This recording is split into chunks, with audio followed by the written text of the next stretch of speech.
ఎప్పుడైనా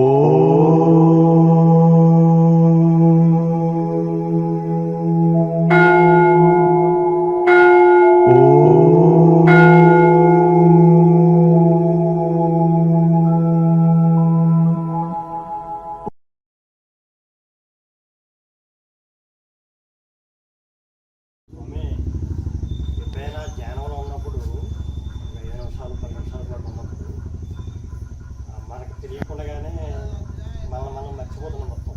మీరు ఎంతకాలం నుంచి చేస్తున్నారు ధ్యానం? నేను అప్పుడప్పుడు చేస్తుంటాను స్వామి. ఏ సంస్థలో నేర్చుకున్నారు? ఎక్కడ నేర్చుకోలేదు, ఓన్గా చేస్తున్నారు. మర్చిపోతున్నాను. మర్చిపోయిన తర్వాత ఒక 5-6 సెకండ్స్ మాత్రమే ఏమి ఉండట్లేదు అసలు. టోటల్గా అసలు శూన్యం తర్వాత మళ్ళీ ఒక 6 సెకండ్స్ తర్వాత బయటకు వచ్చేసిన తర్వాత ఒక 6 గంటల పాటు రెస్ట్ తీసుకుని వచ్చినట్టుగా ఉంటుంది. తర్వాత దానికి ముందు ఏం చేశాననేది మర్చిపోతున్నాం. అది కూడా జరుగుతుంది. ఇక రెండోది ఏంటంటే ఒక 50 కిలోమీటర్ల వరకు కూడా బాగా అలిసిపోయినప్పుడు బైక్ రన్ చేస్తూ బైక్ మీద వెళ్తూ నిద్రలోనే వెళ్తున్నాం, కానీ వచ్చేది ఏంటి వెళ్ళేది ఏంటి అన్నీ తెలుస్తున్నాయి.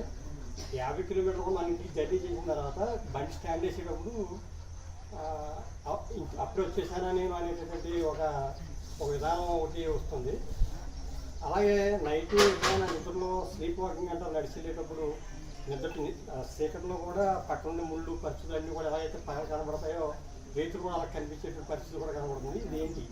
అయితే ఇక్కడ చూడండి, ఎవరైతే కరెక్ట్గా ధ్యానం చేస్తారో కంటి చూపు పెరుగుతుంది, చెవు వినికిడి పెరుగుతుంది, అలాగే ముక్కు సువాసనలు ఏంటంటే 10 ఇంట్లో అవల ఏ ఇంట్లో ఏముండేది కూడా ఇక్కడ వినిపిస్తుంటుంది. అంటే ముక్కులో ఏదైతే ఉంటుందో ఆ వాసన చూసే గుణము కెపాసిటీ పెరుగుతుంది. కంటి చూపులో కెపాసిటీ పెరుగుతుంది. ఎక్కడో దూరం శబ్దాలని కూడా మనం వినేటంత అంత బాగా మన చెవులు పనిచేస్తుంటాయి. మొదటి ఇంద్రియాలు పవిత్రమవుతాయి, పరిశుద్ధమవుతాయి. ఇంకా తర్వాత సూక్ష్మాతి సూక్ష్మంగా సాధన చేయడం వలన అవి ఇంకా ఎంత సూక్ష్మంగా మారిపోతాయి అంటే ఎంత సూక్ష్మ విషయాలని గ్రహణ చేస్తాయి. అంటే సూక్ష్మ విషయాలని తెలుసుకోగలిగే శక్తి ఉంటుంది. ఇంకా గొప్ప గొప్ప మహానుభావులు 100 సంవత్సరాల తర్వాత ఏమవుతుంది అనేది కూడా అంచనా వేయగలుగుతారు. అంటే అంత సూక్ష్మ గ్రాహులు అంటారు వాళ్ళు. సూక్ష్మ విషయాన్ని గ్రహించగలుగుతారు, అంచనా వేయగలుగుతారు. అంటే వాళ్ళ మైండ్ అంత బాగా పనిచేస్తుంది, వాళ్ళ మనసు అంతా. ఇప్పుడు బ్రహ్మంగారి కాలజ్ఞానం ఎట్లా రాయగలిగినరు? ఆ 700 సంవత్సరాల కింద రాసింది ఇప్పుడు ఎందుకు అమలు జరుగుతుంది? మరి ఎట్లా వాళ్ళు అంత ముందు ఎట్లా చెప్పగలిగారు వాళ్ళంటే త్రికాల జ్ఞానం కూడా వస్తుంది. అది భూత భవిష్యత్తు వర్తమానాలు తెలుసుకోగలుగుతారు. కానీ ఈ అందరూ దీని మీద దృష్టి పెట్టరండి. అందరూ ఇదే పని కాదు, ఒక్కొక్కటి ఒక పని. అందరు ఇదే పని. ఇంకా వీళ్ళ భవిష్యత్తు వాళ్ళ భవిష్యత్తు చూసుకుంటా, భవిష్యత్తుని చూసుకుంటా, ఇవన్నీ వాళ్ళకి అదే పని. ఆయన బ్రహ్మజ్ఞానంలోకి వచ్చినప్పుడు వాళ్ళకి ఈ ప్రపంచం మీద ఆసక్తి ఉండదు, అనాసక్తి ఏర్పడుతుంటుంది. దేని మీద కోరిక ఉండదు. వాళ్ళు దేనికోసం చేయాలి చెప్పండి? వాళ్ళకు ఒక ఆశలు లేవు, సంకల్పాలు లేవు, దేని ఇది లేవు. అబ్బా నాకే ఆ సంకల్పం ఉంటే ఆ కొండను ముట్టుకుంటే బంగారం అయిపోతుండే, నాది సమస్యలు పోతుండే. అంటే కొండ అంతా బంగారం ఇస్తే నీకు శాంతి కలుగుతుందంటే 10 కొండలు ఇవ్వచ్చు, అది నీకు ఆనందం కలిగచ్చు. మానసిక భ్రమ. ఈ ధనం ఉంటే సుఖ సౌకర్యాలు కలుగుతాయి, ఆనందంగా ఉంటానని అదొక మానసిక వీక్నెస్, అదొక పెద్ద రోగము, అదొక మానసిక రోగం. అది అర్థమైంది కదండి? అది పోల్చుకోవడం వలన ఆయనకు ఒక మఠం ఉందా, ఆయనకు 10 మఠాలు ఉన్నాయా, నేను 2 మఠాలన్నా పెద్ద కడతా, ఆయనకు పెద్ద కారు ఉందా, అర్థం దానికంటే గొప్ప కారు నాకు కావాలి. అర్థమైంది కదండి? ఆయనకు హెలికాప్టర్ ఉందనుకోండి, నాకు ఒక హెలికాప్టర్ కావాలి. ఇవన్నీ పోల్చుకోవడం వలన ఇవన్నీ సుఖం శాంతిని కలిగిస్తాయని మనకు మానసిక భ్రమ. ఇవి నిజమైన సుఖాన్ని ఇవ్వలేవు, ఈ శాంతిని ఇవ్వలేవు. శాంతిని సుఖం కలిగిస్తుంది అంటే బ్రహ్మజ్ఞానం ఒకటే.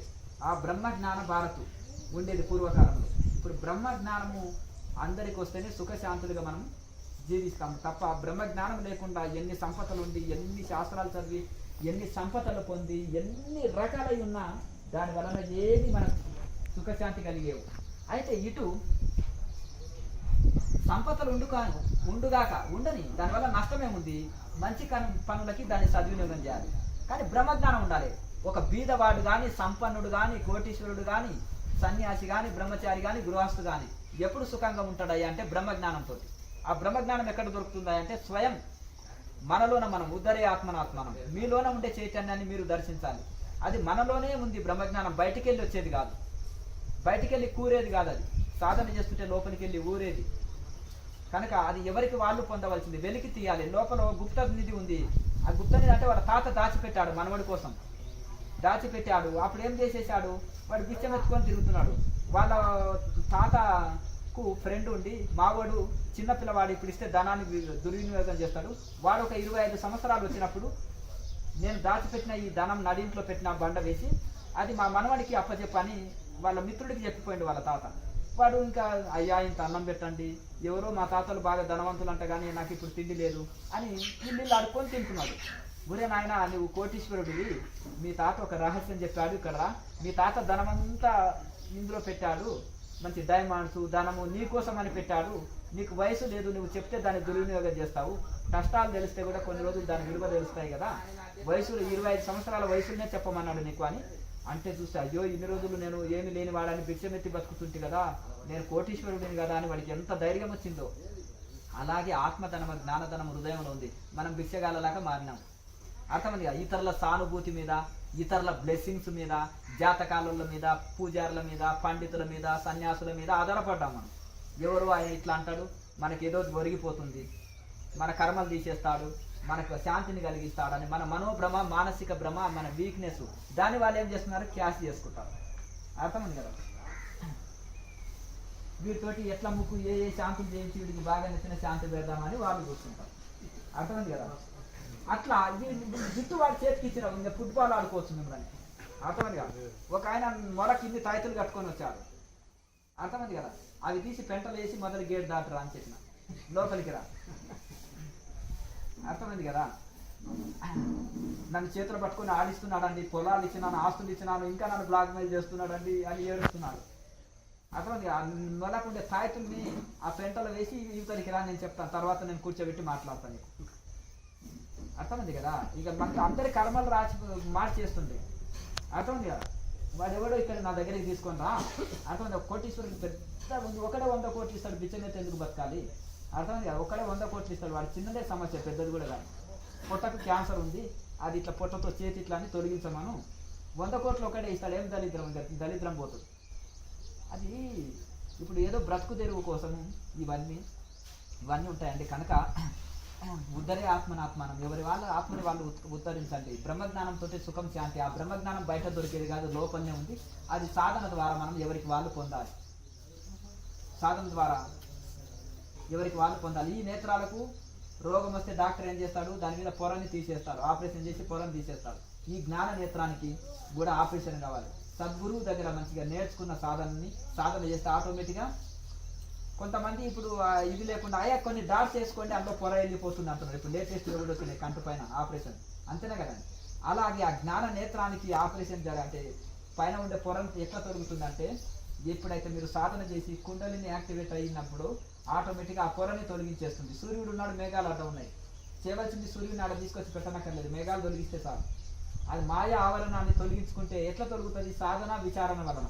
వేదాంత విచారణ, ప్రాణాయామాభ్యాసము, ధ్యానాభ్యాసము, ఈ 3 కలిపి చేసినప్పుడు ఆటోమేటిక్గా ఆ మాయ ఆవరణ పొర తొలగి బ్రహ్మజ్ఞానం కలుగుతుంది. దాంతో సమస్త దుఃఖాలు దూరం అవుతాయి. సమస్త దుఃఖాలు అందరికన్నా బ్రహ్మజ్ఞానులుగా ఉండి రాజ్యం పరిపాలించాలి జనకులు లాంటి వాళ్ళు. ఇక బ్రహ్మజ్ఞానులు ఉండి గొప్ప గొప్ప కార్యాలు చేసిపోయారు. అట్లా మీరు ఏ రంగంలో ఉన్నా కానీ బ్రహ్మజ్ఞానంతో జీవించినప్పుడే సుఖం శాంతిగా జీవిస్తాం. ఆ బ్రహ్మజ్ఞానం సాధన వల్లనే వస్తుంది.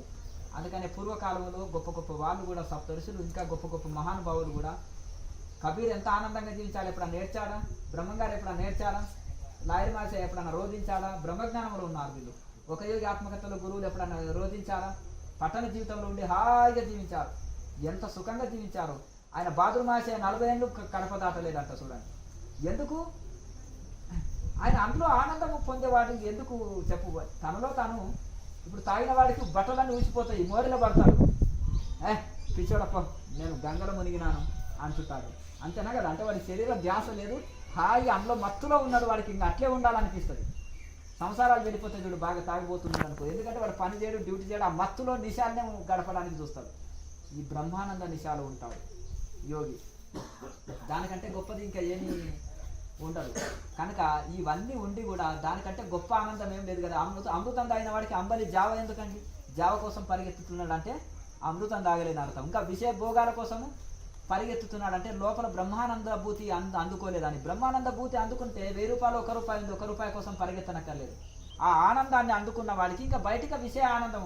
ఎవరైతే గుర్తుపెట్టుకోండి, ఒక ధ్యాని, ఒక యోగి, ఎవరైనా విషయ ఆనందాల కోసం ప్రాకులాడుతున్నాడు, నాలుక రుచి కోసము, కంటి రుచి కోసము, చెవు రుచి కోసము, చర్మం రుచి కోసము ప్రాకులాడుతున్నాడంటే అతను అనుభూతి పొందలేదు, అందులో పూర్ణుడు కాలేదని అర్థం. చూడండి, అది వెల్తికుండా లోగుతుంది, కదులుతుంది. వెల్తికుండా నెత్తిన పెట్టుకొని పోతుంటే లోపుతుంటుంది, కిందనే వాడేసేటట్టు చేస్తుంది. నిండుకుండా అస్సలు తొలకదు. ఆ పూర్ణ జ్ఞానం వచ్చినప్పుడు ఇక ఏమి తొలక, నిండు పూర్ణమైపోతుంది. ఇక అందులో ఏమి ఉండాలి? వెలితి ఉంటే కదా. రంధ్రం పడ్డదనుకో అది నీళ్లు ఉండవు. ఆ రంధ్రాన్ని మూసేస్తే పోసిన నీళ్ళ వరకు ఉంటుంది. మన జ్ఞానం అంతా ఏం చేస్తుందంటే, నీళ్లు ఉన్నాయి, కుండ అనేది దేహం, నీళ్ళు అనేది జ్ఞానం. రంధ్రం పడ్డదు, ఆ నీళ్ళన్నీ పోతుంటాయి. జ్ఞానం అంతా ఆ విధంగా విషయవాసనలతోటి నశిస్తుంది. 5 రంధ్రాలు పడ్డాయంటే ఏకంగా కన్ను, చెవు, ముక్కు, నాలుక. ఒక రంధ్రం పడితేనే పోతుంది నాయన. 5 రంధ్రాలు పడితే ఉంటాయా కుండలో నీళ్లు? ఈ కన్ను ఒకటి కొడుతుంది, నాలుక ఒకటి కొడుతుంది, చెవు ఒకటి కొడుతుంది, ఉంటాయా నీళ్లు? మరి ఏం చేయాలి? ఆ జ్ఞానం ఉండాలంటే, నీళ్ళు అనే జ్ఞానం అట్లా నిలవాలంటే చక్కగా కుండకు మంచి సిమెంట్ వేసి మెత్తేసేయండి. కుండకు హాయిగా పోసిన నీళ్లు పోసిననే ఉంటాయి. మనమేమో కుండకు రంధ్రాలు కొట్టి నింపుతున్నాం, కుండని నింపేస్తున్నాం. ఏం చేస్తున్నా అంటే కుండలో నింపుతున్నానండి. అదేంటి విచిత్రం అండి. 10 రోజుల నుంచి నేను కుండలో నీళ్లు పోస్తున్నాను, ఉంటలేదే. నేను ఇంత ధ్యానం చేస్తున్నాను, నాకు జ్ఞానం వస్తలేదే, నాకు ఇంకా బ్రహ్మజ్ఞానం వస్తలేదే, తరడాయి ఓపెన్ అయితలేదే. ఇక్కడ నుంచి పోతుంది అంటున్నారు ఏదో టీవీలో ఈ మధ్యలో కొత్తగా. అక్కడ నుంచి బుస్తున పోగేలి పోతుంది అంటున్నారు, ఇక్కడ నుంచి పోతలేదే నాకు. అంటే నాయన నువ్వేం చేస్తున్నావు? నీళ్లు నింపుతున్నావు, మరి రంధ్రాలు చూసుకోవా? రైతు ఏం చేస్తాడు? ఒక సోమర్ రైతు అనుకో, మోటార్ వేసేస్తాడు, పక్కోడి పొలం అంతా పడుతుంది, దీన్ని ఎండిపోతుంది. ఎలక రంధ్రాలు ఉంటాయి. ఎలక రంధ్రాలకు వెళ్ళివాడి పక్కోడి పొలాలంతా పారిపోతాయి. వీడి ఈ రంధ్రంలోకి వెళ్ళివాడి అన్ని రంధ్రాలు కన్నాలు ఉంటాయి, ఎలక కన్నాలకు వెళ్ళి అన్ని పోయి పక్కోడి పొలం పడుతుంది, వీడిని ఎండిపోతుంది. మోటార్ బంద్ చేస్తాడు, వాడు ఊరికి వెళ్ళిపోయింటాడు. ఏమైనా చేనే ఎండిపోయిందంటే మోటార్ బంద్ చేసి ఏదో ఊరికి పోయిండు, నిండా పెట్టినగా వారం పోయి వస్తానని. ఈ లోపల ఎండిపోయింది. అయ్యో నేను మోటార్ వేసిపోయినాను, మళ్ళీ ఏదో బంద్ చేసి వెళ్ళినాను, ఏదో రిమోటే వచ్చినాయి కదా, ఇప్పుడు రిమోట్ తోటి బంద్ చేసిన పాడిందని అక్కడ పోయి చూసుకోలేదు. పక్కోడి పొలాలంతా పచ్చగా ఉన్నాయి, ఇతన్ని ఎండిపోయింది, ఇతన్ని నీళ్ళు అవతలికి వెళ్ళిపోయినాయి. అలాగే మనం ఏం చేసేస్తున్నామంటే, ఇన్ని నింపుతున్న నీళ్ళు ఉంటలేవంటే ఈ ఇంద్రియాల ద్వారా శక్తి అంతా ఖర్చు అయిపోతుంది. రంధ్రాలు పడ్డాయి కానీ నీళ్ళు అన్నీ పోతున్నాయి. ఆ యొక్క కుండకు ఆ రంధ్రాలని మెత్తితే నిండా నీళ్ళు ఉంటాయి కుండలో. కనుక మనకు ఎందుకు ఇది సాధనలో ముందుకు వెళ్ళలేకపోతున్నాం అంటే ఇవి అనమాట.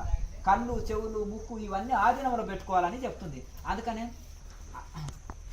అది యోగులు చేసేది, అది వాళ్ళకి ఎవరో తెలివైన తెలివి తక్కువ వాళ్ళు మొరటోళ్ళు చేసేదిలే. నియమాలు ఇంద్రియాలని బాగా పెట్టుకోండి, ఎంజాయ్ చేయండి నాయన, ఎంజాయ్ చేయండి నాయన. అంటే ఏంటిది? ఇవ చేపకి ఈత నేర్పినట్టు. వాడు చిన్న పిల్లవాడు వచ్చిండు, వాడికి మ్యూజిక్ అంటే సహజంగానే ఆనందం, డ్యాన్స్ అంటే ఆనందమే, మంచి రుచి తినాలంటే ఆనందమే. మనం అదేనా ఆధ్యాత్మిక సెంటర్లో నేర్పేది? చేపకి ఈత నేర్పుతున్నారు. ఇప్పుడు సహజంగానే పుట్టుకతోటే భోగ జీవులు అందరూ. మళ్ళీ వాడికి కొత్తగా భోగం నేర్చుకో. ఫారినర్స్ చూసి నేర్చుకోండి మీరు, వెదవలు ఎంజాయ్ చేయడం రాదానంటే గురూజీలు చెప్పే మాట నా ఇది, అంతేనా కదా? అంటే మనం సహజంగానే మనిషి భోగజీవి, ఆ భోగాలతోటి రోగాల పుట్ట శరీరం అయింది. చక్కగా మనం ఆధ్యాత్మికంగా ఎదుగుతేనే బ్రహ్మజ్ఞానం కలుగుతుంది. కుండకు ఆల్రెడీ రంధ్రాలు ఉన్నాయి, ఇంకో 5 కొట్టరు నాయన అన్నట్టుంది. ఆల్రెడీ 5 రంధ్రాలు ఉన్నాయి, ఇంకో 5 కొట్టేసి 10 అయిపోతుంది. 10 అయితే గురువు గారు అయిపోయాయి, ఇంకా శరీరము పనికి రాకుండా అయిపోయాయి. ఆ 5 రంధ్రాలు ముయ్యండి అనేమో ఋషులు చెప్తారు. 5 రంధ్రాలు ఉన్నాయి నాయన కుండకు, నీళ్లు నిలుస్తలేవు, జ్ఞానం అనే నీళ్లు నిలుస్తలేవు అంటే ఆ 5 రంధ్రాలు ములిస్తే పూర్ణ జ్ఞానం అయితే కుండ నిండా నీళ్లు ఉంటాయి, బ్రహ్మజ్ఞానం స్థిరంగా ఉంటుంది. ఇక ఇప్పటి 5 రంధ్రాలకు ఇంకొకటి 5 కొట్టే నాయన అంటే ఇంకేముంది, ఉన్న నీళ్ళన్నీ ఇదైపోయాయి. కనుక నీకు బ్రహ్మజ్ఞానం కావాలన్నా జివిహేంద్రము గుహేంద్రం మూతపడితే మోక్ష ద్వారం తెరవబడును. మలయాళ స్వామి అంటే ఇదే భగవద్గీతలో పాయింట్ ఇది. కనుక అవిదంటే ఏదంటే నాలుక ఎప్పుడైతే కంట్రోల్లో ఉందనుకో అన్ని కంట్రోల్లో ఉంటాయి. అర్థమైంది కదా? ఆహారాన్ని కంట్రోల్ చేయాలి, సాధనాన్ని పెంచాలి. ఒక స్వామి అన్నాడు, ఈ స్వామి మీకు 99 ఏళ్ళు ఉంటాయి కదా, మీ ఆరోగ్య రహస్యం ఏంటిది? ఇప్పటి కూడా చిన్న పిల్లవాడిలాగా ఉరుకులాడు ఆశ్రమంలో ఆ చెత్త కాయిదాలు వేస్తారు. మీరు పీఠాధిపతి అండి, మీరు పీఠాధిపతి. ఆడ కూర్చుంటే 10 మంది ఆర్డర్ వేస్తే సేవకులు వచ్చేసి అన్ని చేస్తారు. ఈ చెత్తకాయలు నేది అండ్ల వేయడం, ఇది చేసి అది చేసి అంటే నాయన మీ పోనీ మీరు ఇంటర్వ్యూ అంటే నేను ఆ ఇంటర్వ్యూ మా గురువులు ఇది చెప్పలేదు, మేము అటువంటివి ఏం చేయము, మాకు చేసుకుంటూ పోతుంటాము అని అన్నారు.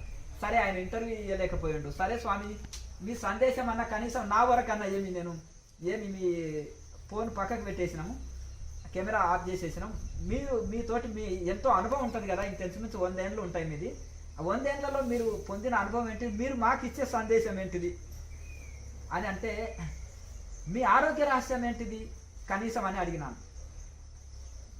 మీ ఆరోగ్య రహస్యం అంటే నేను తక్కువ తిని ఎక్కువ పని చేస్తాను ఆయన అన్నాడు. తక్కువ తింటా ఎక్కువ పని చేస్తా, అందుకని హెల్తీగా ఉన్నాను నేను అని అన్నాడు. చూసారా, మనం ఎక్కువ తిని తక్కువ పని చేసినాం అనుకో శరీరము పని చేయదు. కనుక ఇక్కడ ఏమంటున్నామంటే మితాహారం తీసుకొని ఎక్కువ ధ్యానం చేయండి. ఇక్కడ మనం ఆధ్యాత్మిక మార్గంలో ఉన్నాం కదా, ఇట్లా అన్వయించుకోవాలి. మితాహారం తీసుకోవాలి, ఎక్కువ ధ్యానం చేయాలి, అయిపోయి ఆటోమేటిక్గా వెల్తీగా మనశ్శాంతిగా ఉంటాం. కనుక ఈ విధంగా సాధనని బాగా పెంచుకుంటే అన్నీ చక్కబడతాయండి. ఒకటే గుర్తుపెట్టుకోవాలి, అమృతం తాగిన వాడు అంబలి కోసం జావ కోసం పరిగెత్తడు. బ్రహ్మానందములో ఓళ్ళలాడే ఋషి మనసు ఇక ఈగ గుణం లాగా మళ్ళా మోరి మీద వాలదు, అది పూలలో వాలుతుంది, మకరందం మీద వాలుతుంది, విషయవాసంలో తిరుగుతుంది. అంటే పూర్ణుడు కాలేదని అర్థం. గుర్తుపెట్టుకోండి, ఎవరినైనా ఒక మనిషిని అంచనా వేయాలంటే ఎక్స్రే మిషన్ కావాలి. భగవద్గీత చదివితే బాగా అవుతాం. తమో గుణమస్తుడు ఎట్లుంటాడు, రజోగుణస్తుడు ఎట్లుంటాడు, సత్వగుణస్తుడు ఎట్లుంటాడు. కనీసం సత్వగుణం అన్న రాలేదు, తమో గుణంలో ఉండి మేము ఆధ్యాత్మిక వేత్తలం అంటే కుదరదు. అర్థమైందిగా, మీరు సామాన్యులు తెలుసుకోలేకపోతారు. కనుక నువ్వేం తింటావో చెప్పు, నువ్వే గుణంలో ఉన్నావో చెప్తాను. ఒక మనిషిని చూస్తే 2 డేస్లో 1 డేస్లో ఒక గురువు అంచనా వేస్తాడు, ఇతను ఏ గుణంలో ఉన్నాడు, తమో గుణం ఉందా, రజోగుణం, సత్వగుణం ఉందా, ఆధ్యాత్మికంలో ఏ స్థితిలో ఉన్నాడు అనేది కూడా తెలిసిపోతుంది. ప్రవర్తన, చేష్టలు, పనులను బట్టే ఏ స్థితిలో ఉన్నాడని తెలుసుకోవచ్చండి. ఆ వాసనని బట్టే కళ్ళుకుండ వాసన, సారకుండ వాసన, ఇంగువ వాసన తెలియదా అండి? మీరు తెలుసుకోలేకున్నారు అంటే ముక్కు సరిగా పని చేయకపోతే తెలుసుకోవాలి. ముక్కుకు రోగం ఉంది అనుకో, వాళ్ళకి తెలియదు. ముక్కు మంచిగా పనిచేసేటోళ్ళు జ్ఞాని అనుకో, అంటే జ్ఞాని అయిన వాళ్ళు అంచనా చేస్తారు. ముక్కు రోగం ఉండేటోళ్ళు అజ్ఞానులు, ఇక తెలుసుకోలేరు ఆ వాసన ఏంటిది అనేది. కనుక ఆ విధంగా మీరు ఆధ్యాత్మికంగా ఎదగండి, బాగా సాధన చేయండి, తరించండి. సూటి మార్గంలో ఋషి పరంపరలో ఉండండి, ఋషి మార్గంలో ఉండండి. ఆ ఋషి చెప్పిన చక్కగా ఆత్మ ఏది అనాత్మ ఏంటి అనేది తెలుసుకోవాలి. అర్థమైంది కదా? మరి అనాత్మని ఆత్మ అనుకుంటున్నాం, శరీరాన్ని ఆత్మ అనుకుంటున్నాం. అర్థమైంది కదా? నేను చనిపోతాను, ఎందుకు భయం? చనిపోతే నువ్వు శరీరం అనుకుంటున్నావు కాబట్టి నేను చనిపోతానే భయం కలుగుతుంది. అర్థమైంది కదా? ఇప్పుడు నేను శరీరాన్ని అనుకుంటే చనిపోతే పని, నేను శరీరాన్ని కాదు ఆత్మస్వరూపాన్ని. ఎన్నో శరీరాలు మారినా మళ్ళీ ఇంకో శరీరాన్ని మారగలుగుతాను. అన్ని యుగాల్లో ఉన్నాను. భగవద్గీత అయితే బాగానే చదివినామండి, విన్నాను గురువులతోటి ఉపన్యాసాలు. ఈ ఆత్మని అగ్ని కాలవలేదు, గాలి కదిలించలేదు, నీరు తడపజాలదు అని విన్నాం. బాగానే ఉంది ఉపన్యాసం విన్నంత వరకు. కానీ తన వరకు వచ్చే వరకు మరణ భయం ఎంత కలుగుతుంది? స్వయం అనుభవం కలగలేదు కనుక మరణ భయం కలుగుతుంది. అంతేనా కదా? అంటే సరే కొద్ది ధ్యానం చేసినాం, ఇంకా పూర్తి కాలేదు. పూర్తి అయితేనే కదా ఉద్యోగం వచ్చేది. పీజీ పిహెచ్డి పూర్తి చేస్తేనే ఉద్యోగం వస్తుంది, ఆ లోపల రాదు కదా. అంటే ఇంకా మనకి భయాలు, ఈ ఆందోళనలు పోతలేవంటే ఆ వేదాంతం మనకు సరిగా వంట పట్టలేదా అని, ఇంకొకటి సాధనతోటి అది స్వయం అనుభవం పొందలేదని అర్థం అనమాట. అది అనుభవం, స్వయం అనుభవం పొందినప్పుడు సందేహం తొలగి, అంటే ఋషులు ఉన్నారు. రమణ మహర్షికి మరణ భయం లేదు. ఎందుకు? నేను శరీరాన్ని కాదు, నేను ఆత్మనే ఆయనకు తెలిసింది. రామకృష్ణ పరమహంసకి తెలిసింది, వివేకానంద స్వామికి తెలిసింది, శంకరాచార్యులకు తెలిసింది, లాయర్ మాషయ్యకి తెలిసింది, ఒక యోగ ఆత్మకథలో గురువులకు తెలిసింది. ఈ నవీనంగా కూడా అక్కడక్కడ కొంతమంది ఋషులు ఉన్నారు. ప్రహ్లాద్ జాని గారు తెలుసుకున్నారు, సత్యనారాయణ బాబా తెలుసుకున్నారు, మాణికేశ్వరి మాత తెలుసుకున్నది, పైరి యోగి తెలుసుకున్నాడు నేను శరీరం కాదు ఆత్మని అని. వాళ్ళు హాయిగా ఉన్నారు. అర్థమైంది కదా? పతంజలి యోగ శాస్త్రాన్ని చక్కగా అధ్యయనం చేయాలి. అది కూడా అనుభవజ్ఞులు రాసిన దాన్ని అధ్యయనం చేయాలి. ప్రతి యోగి పతంజలి సూత్రాలని రోజు ఒక దినచర్య కావాలి వాళ్ళకి. అర్థమైంది కదా? భగవద్గీత, పతంజలి సూత్రాలు ఈ 2 చదవాలి మనిషి. భగవద్గీత ఎందుకంటే ఏది జ్ఞానం, ఏది అజ్ఞానం, ఏది భక్తి, ఏది అభక్తి, ఏది తమో గుణం, ఏది రజోగుణం, ఏది సత్వగుణం, ఏ గుణంలో ఉన్న వాళ్ళు ఏ దేవతల్ని పూజిస్తారు, ఏమి తింటారు, ఏమి ఆలోచిస్తారు, ఎట్లా కార్యాలు చేస్తారు. అర్థమైంది కదా? తమో గుణం, రజోగుణం కార్యాలు చేస్తూ, ఆహారాలు తింటూ, ఆ వ్యవహారాలు చేస్తూ, అవన్నీ చేస్తూ వ్యవహారాలు అంటే ఒక గురువునే గుర్తుపట్టాలనుకో, తమో గుణం మాటలు మాట్లాడుతూ, తమో గుణం తిండి తింటూ, తమో గుణ వ్యవహారాలు చేస్తూ, స్వార్థంతో పని చేస్తే అది రజోగుణం, తమో గుణంలో ఉన్నాడని అర్థం చేసుకోవాలి. ఆ భగవద్గీత చదివితే మీకు తెలివి వస్తుంది అది. అంటే భగవద్గీతని బాగా చదివి విచారణ, మళ్ళీ దానికి అధ్యయనం చేయడమే కాకుండా దాన్ని విచారణ చేయాలి, దాన్ని రీసెర్చ్ చేయాలి. రీసెర్చ్ చేసినప్పుడే రోజుకో కొత్త పాయింట్ తెలుస్తుంది. పతంజలి సూత్రాల మీద కూడా రీసెర్చ్ చేయాలి. నేను భారతదేశం విహారయాత్ర కోలే రీసెర్చ్ చేసినాను, అర్థమైంది. అందుకని ఏ గుహలో ఎక్కడ ఏ యోగి ఉన్నాడు అనేది నేను తెలుసుకోగలిగినాను. పుస్తకాలు అప్పుడెప్పుడో 25 సంవత్సరాల కింద నేను దర్శించింది, తర్వాత 6 ఏళ్ల కింద నేను పుస్తకాల రూపంలో అందించినాను. ఇప్పుడు ఛానల్ రూపంలో వస్తుంది. ఏ రూపంలో, అందులో కొంత సామాన్యులతోటి కూడా మాట్లాడతాం. అందరు బ్రహ్మజ్ఞానులు దొరకరు, కొందరు దొరుకుతారు. కొంత సామాన్య స్థితిలో, మధ్య స్థితిలో ఉంటారు సాధనలో. అయినా పర్వాలేదు, వాళ్ళతోటి కూడా కొంచెం అనుభవాలు ఉంటాయి. ఒక్కొక్కరి జీవితంలో కొన్ని అనుభవాలు ఉంటాయి కనుక దానికి ఇది ఉంటాయి కనుక ఈ విధంగా మీరు ఆ విధంగా మనం వాటిని అధ్యయనం చేయడంతో పాటు దాన్ని రీసెర్చ్ చేయాలి, వివేకంతో ఆలోచన చేయాలి. మరి వాళ్ళు ఏం చెప్పిండ్రు పతంజలి మహర్షి, మనం ఏం చేస్తున్నాం, ఆ సిద్ధాంతాల ప్రకారంగా వెళ్ళాలి. వెళ్ళినప్పుడు మనకు చాలా ఇది ఉంటుంది. అది చదువుతూ సాధన బాగా చేయాలి. సాధన అనేది చాలా ముఖ్యం. అన్నం అంత సాధన ఉండాలి, కూర అంతా గ్రంథ పఠనం ఉండాలి. కూర అంతా గ్రంథ పఠనం ఉండి మరి అంతే, అట్లా ఉండదు. అన్నం అంతా సాధన ఉండాలి, కూర అంతా గ్రంథ పఠనం ఉండాలి. రివర్స్లో ఉండకూడదు. ఎక్కువ పుస్తకాలు చదివితే పండితుడు అవుతాడు, సాధకుడు కాదు. అర్థమైంది కదా? ఆ విధంగా మీరు సాధనని పెంచుకోండి, ఇది చేయండి. రెగ్యులర్గా మనము వాటిని అధ్యయనం చేస్తూ సాధన చేసుకోవచ్చు. కూర్చోండి, అక్కడ కూర్చోండి.